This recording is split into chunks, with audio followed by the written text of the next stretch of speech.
sawaariikhda ridada dheer iyo weliba kuwa ridada gaaban iyo weliba raadaarada iyo baytariyada laga rido gantaalaha difaaca iyo weliba gantaalaha ridada dheer ee qaaradaha isaga gudba intaasoo dhani waxa ay ku salaysan yihiin tadawurka dowladda iiraan ay ku samaysay hubkeeda iyo weliba gantaalaheeda muddadii 40 sano ugu dambeeyay. annagu waxaan nahay kuwa awooda inay sameeyaan waxyaalo aad u fara badan kaliya maaha gantaalahan waxaan kaloo awoodnaa inaan waxyaalo fara badan aan sameyno waxna aan ka bedelo awoodeeda dhanka military intii ugu dambeysay ee cunaqabataynaduna saaraayeen waxaan haysanay dhalinyaradaas oo ah kuwa kacaniya dhalinyaradaasina waxay ku takhasuseen sameynta iyo weliba tadawurka militariga. iiraan waxay kaga jirtaa kala horeynta hubka iyo militariga adduunka kaalinta 13aad waxa ay soo bandhigeen hub aad u fara badan iyo weliba gantaalo kuwaasoo aad loo horumariyay. gantaalahan iyo hubkan oo kaliya maaha waxay kaloo sameeyaan diyaaradaha bilaaduuliyaha iyo weliba boqolaal dooma ah iyo 10 diyaaradaha helikobtarka iyo weliba qaar ka mid ah gantaalaha difaaca ee hawada. kaliya bandhigan oo kaliya kuma xidhnaa waxyaalaha aan anagu sameeyno soo saaro laakiin waxaa jira waxyaalo fara badan iyo bandhigyooyin fara badan oo aanu sameeynay. waxaan kaliya kuma xidhnaa waa inaanu dhabaradaynay in badanna aanu u soo dulqaadanay waxaana u samaysanay waxaan oo dalkayga gudihiisa lagu wada sameeyay waxaana jecelnahay inaan caawino cidii naga soo dalbatay xitaa dowladaha jaarka. si kastoo cunaqabatayno loo saaray dalkan iiraan kama uusan joojin inuu ku gaaro guul xagga militariga iyo horumarinta gantaalaha. waxaad ku arkaysaa dalka iiraan gantaalaha dhulka korkiisa saaran iyo weliba kuwa dhulka hoostiisa ku jira.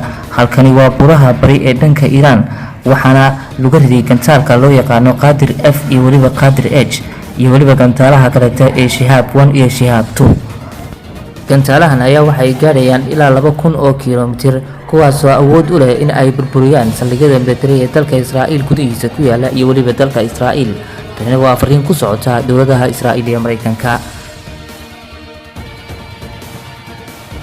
ما هم قدرتی رو که markastoon lagu sii badiyo cadaadiska iyo weliba cunaqabataynada iiraan waxay sii saayidinaysaa oo kor u qaadaysaa horumarinta gantaalaheeda iyo weliba horumarinta wax soo saarka dhanka military iyo awooddeeda oo aan sare u sii qaadno waxna aan ka barano.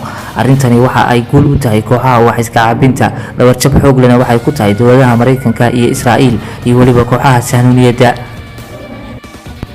arrintani waxa ay shaki gelinaysaa tijaabooyinkan iyo weliba gantaalaha dowladda iiraan heshiiskii quwadda 6 ay la gashay dowladda iiraan ee dhanka nukliyeerka sida uu sheegay ergeyga Mareykanka u qaabilsan dowladda Israa'iil isagoo oo yiri iiraan waxay ku xadgudubtay heshiiska tirsigiisu yahay 2230 kaasoo ay si cad uga xadgudbayso iiraan.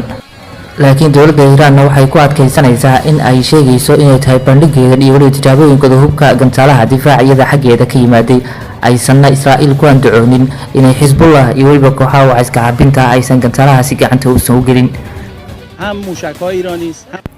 waa sax gantaalahan 100% inay iiraan la samaysatay oo leedahay laakiin kaliya iiraan male waxaa kaloo leh Falastiin iyo shacabka Ciraaq iyo shacabka Suuriya iyo cid kasta oo dhiban oo adduunka ummadda muslimiinta ka mid ah. tani waa marxalad kale oo su'aal dhalinaysa taasoo wada hadaladeeda carqalad ku keeni karta dhanka nukliyeerka. iiraan waxay tadawur ku samaysay gantaalo casri ah oo ka mid yahay sida gantaalka sijiil iyo weliba gantaalo kale iyo awooddeeda militariga kor u sii qaadayso maalinba maalinta kasii dambaysa.